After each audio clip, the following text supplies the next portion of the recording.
di dalam bilik air tu ada air, dalam tadah tu ada air, tu paling molek je. Kalau tak ada lagu tu, kena guna air juga, tu lebih molek. Sebab apa? Air inilah yang sebenar-benarnya menyucikan pada hukum dan menyucikan air ataupun zat najis itu. Dia jadi suci sungguh dengan air. Dengan sebab itu kita kena guna air. Imam Bukhari pun marilah hadis Ibnu Abbas ni. Katanya, iaitu Nabi SAW bila masuk ke tempat buang air, saya letak wadu untuknya. Sini wadu, bukan wudu, wadu untuknya. Lepas tu Nabi SAW bila keluar tu, dia tanya, siapa dia letak air ni? Orang pun cerita, Ibnu Abbas tu letak air tu, dia pun doa, Allahumma faqihhu fid din. Dia doa. Maknanya di sini air tu memanglah perlulah, sebab ia betul-betul menyucikan. Kalau seseorang tu tak ada air, barulah guna hak lain. Dan tidak semesti seseorang tu kalau tak ada air situ, dia tidak bawa air. Kalau dia boleh bawa air, dia bawa. Tu moleknya. Kalau dia tidak bawa, orang lain molek bawa. Wagi juga air, sebab air itu menyucikan. Nabi SAW tidak kata apa, menyusah lah, tak payah lah. Dia tak kata lagu tu. Aku tak bawa dah, apa yang susah? Dia tak kata lagu tu. Bahkan dia doa, menunjukkan perbuatan itu perbuatan yang baik. Kita menolong orang untuk sesuatu yang baik itu dapat pahala, ada kelebihannya sendiri. Kalau Nabi tidak sajalah, dia doa kepada Ibnu Abbas ini. Dia kata dia bawa pergi air wudu. Dulu kita sudah bincang dah, kalau wudu pada perbuatan ambil air sembahyang, basuh tangan, basuh muka ke apa. Kalau wudu, air yang kita guna buat ambil air sembahyang. Kalau wudu, wah tu bagi bau. Wudu maknanya bekas air sembahyang.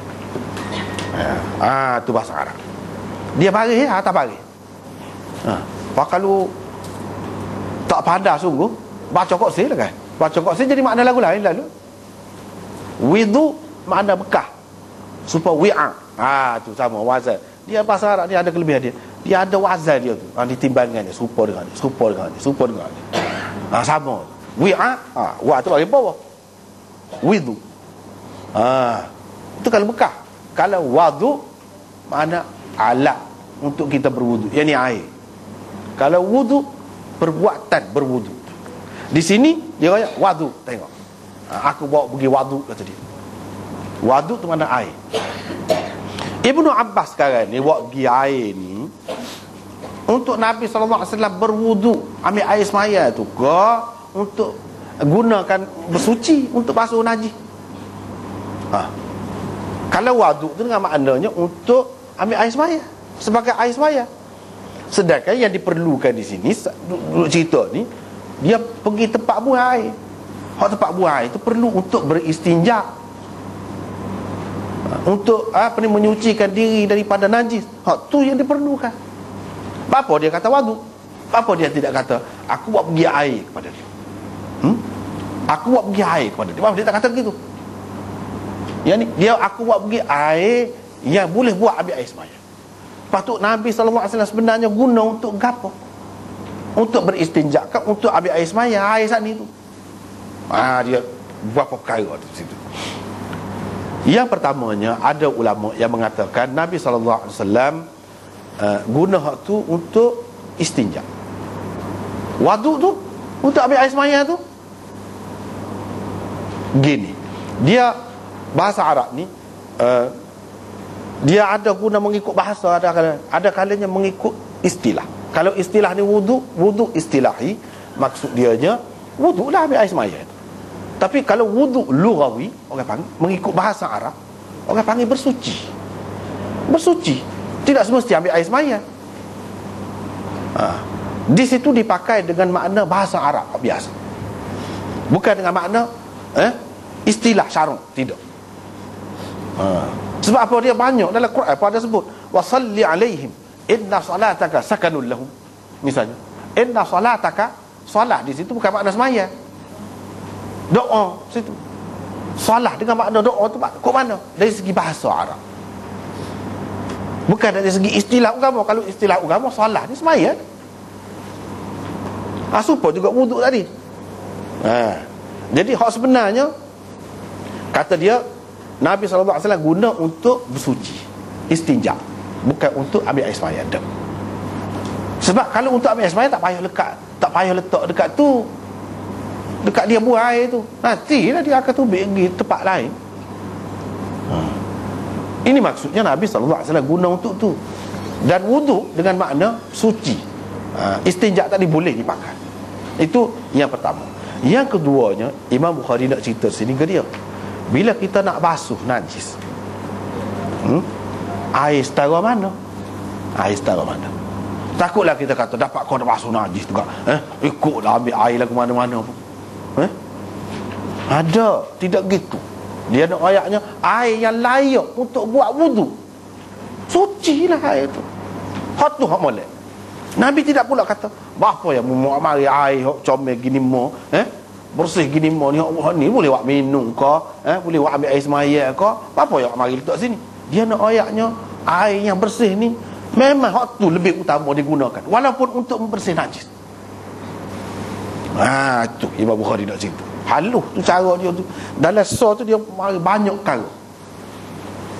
Maknanya air yang layak boleh kita gunakan untuk buat ambil air semaya. Air itu tidak salah untuk kita menghilangkan najis. Tak salah. Maka hak itulah hak lebih molek. Hak itulah hak lebih molek. Terutama macam kita yang banyak air, di tempat yang banyak air ni, lebih-lebih lagi lah. Di tempat dia hak tak ada air tu pun memang molek guna air. Bukan sekadar air itu saja, air yang paling bersih, yang boleh untuk kita gunakan buat ambil air semaya. Itu faedah dia. Itu yang kedua. Yang ketiganya, apa yang Nabi SAW sampai doa gitu mau kepada Ibnu Abbas ni? Ini kerana khidmat dia tu. Khidmat ni ada ganjaran dia, ada kelebihan dia. Khidmat, buat baik kepada seseorang itu, waktu tu memang Nabi SAW menganjurkan sok mudah waktu tu. Lebih-lebih lagi di sini, dia suruh apa dia? Kalau orang buat baik kepada kita, kita doa. Nabi SAW doa ni dia berkat. Memang pun Ibnu Abbas ni, Allah SWT makbul doa Nabi.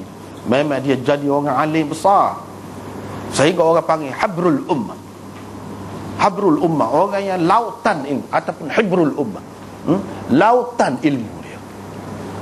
Sehingga kalau mazhab Syafi'i ni kan, mazhab Syafi'i ni, kalau di kalangan sahabat tu guru nombor satu dia, rujukan nombor satu dia Ibnu Abbas. Mazhab Syafi'i asas fiqh dia Ibnu Abbas kalau di kalangan sahabat. Kalau mazhab Hanafi, di kalangan sahabat tu guru nombor satu dia Ibnu Mas'ud. Kalau mazhab Malik, tu guru nombor satu di kalangan sahabat dia, rujukan utama dia Ibnu Umar. Kalau Imam Ahmad, nombor satu Abdullah bin Amr bin Al-As. Tu. Tapi tak sama juga, kebanyakan. Ada kalanya tidak gitu. Ada kalanya mana dia pakai juga hak lain, tapi hak utama dia. Sebab apa? Imam Syafi'i pakai Ibnu Abbas, padahal Ibnu Abbas ni mengikut setengah-setengah ulama pak je hadis. Hak dia dah dengar sendiri Nabi SAW. Hak lain tu melalui sahabat lain. Ataupun setengah-setengah ulama kata paling tinggi 20 tak siapa hadis dia. Hak dia dengar sendiri. Sedangkan dia riwayat dia banyak daripada Nabi. Hak tu dia tidak dengar secara langsung. Tapi bapa yang Imam Syafi'i itu begitu sadar kepada dia, pasal dia ni dia alim. Lepas pada tu dia alim besar. Dan dia belajar dengan sahabat tu, dia boleh faham molek. Tu guru nombor satu dia lepas pada nabinya Sayyidina Umar. Dia ni anak buah Sayyidina Umar. Jadi pekoh dia tu sebab pekoh Sayyidina Umar. Begitu. Di mana Nabi SAW kenal ke dia tu, pandai dia, Nabi nampak dah ni ada bakat ni. Doa-doa pun orang ada bakat dah. Kau tak ada bakat cakap dah itu cakap dah doa, cakap dah mai ajak dah. Tak jadi. Dia ada bakat. Bakat tu lagu mana? Tengok Nabi perhati. Cuba kita tengok. Dia bawa air. Dia tiga keadaan kemungkinan bawa air.